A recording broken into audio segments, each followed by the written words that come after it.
La mode n'est jamais aussi intéressante que lorsqu'elle transcende ses fonctions premières.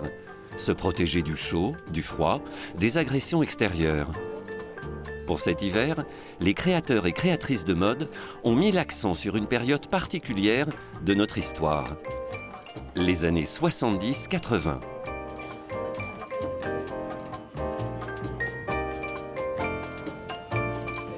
Une vision moderne, matinée d'un savant mélange de cultures qui produit des silhouettes rassurantes et colorées. Chez Véronique Leroy, par exemple, il s'agit avant tout d'allure.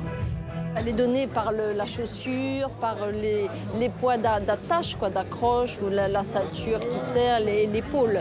L'allure de cette saison, c'est ça, c'est la taille, les épaules et la cheville, le pied.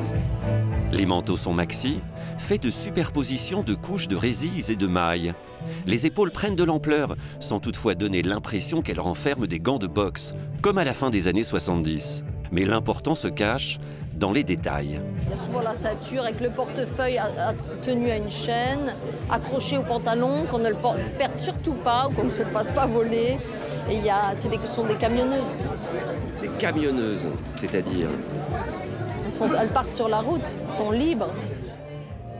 Donner la liberté, c'est le rêve de tout créateur.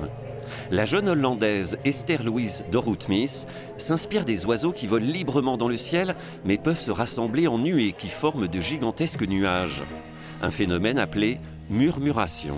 C'est d'ailleurs une parfaite définition de la mode, suivre le mouvement, mais à sa façon.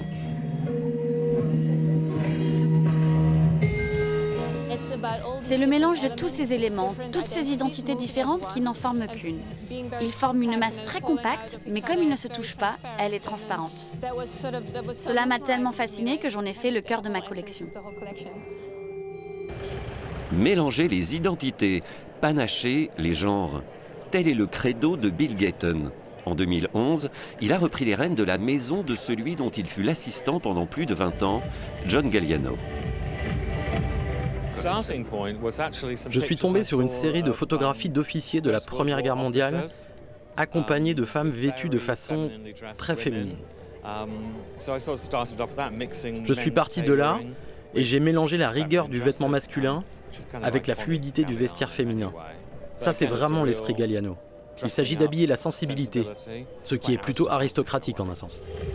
Les transparences architecturées font mouche, aptes à susciter de nouvelles vocations. Très élégant, très chic. Quelques pièces étaient vraiment couture. Vous êtes devenu un véritable expert. Je ne dirais pas que je suis expert en mode, mais j'apprends.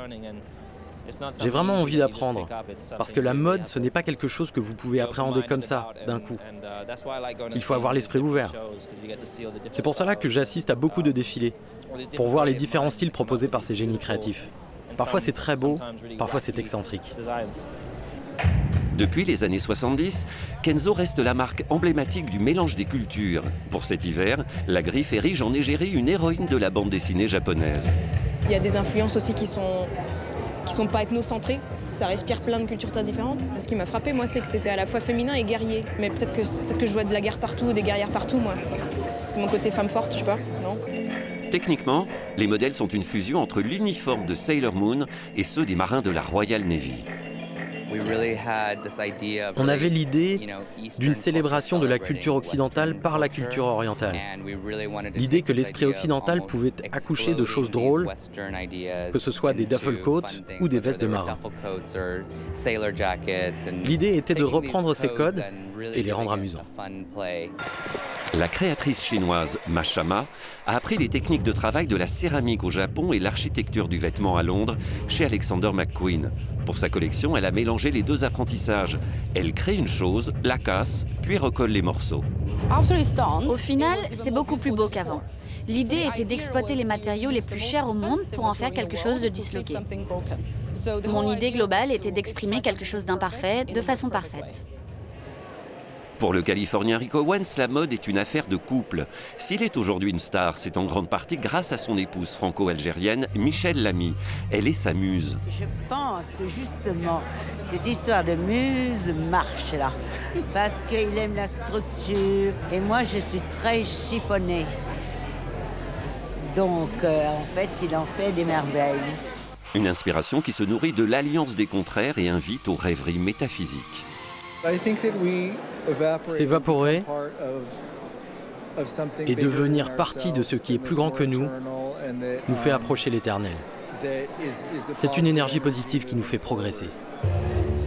Quant à l'Indien Manish Arora, furieux de la tendance actuelle du « je vois, j'achète », il prône en priorité le principe de l'attente. Il faut créer le désir de l'attente. Il faut avoir envie de quelque chose et l'attendre jusqu'à ce que ce soit en boutique. Vous pourrez alors l'avoir. Vous l'apprécierez encore plus. La mode est avant tout une affaire de désir. Avec toutes ces nouvelles choses disponibles sur le marché, il ne reste plus qu'à choisir.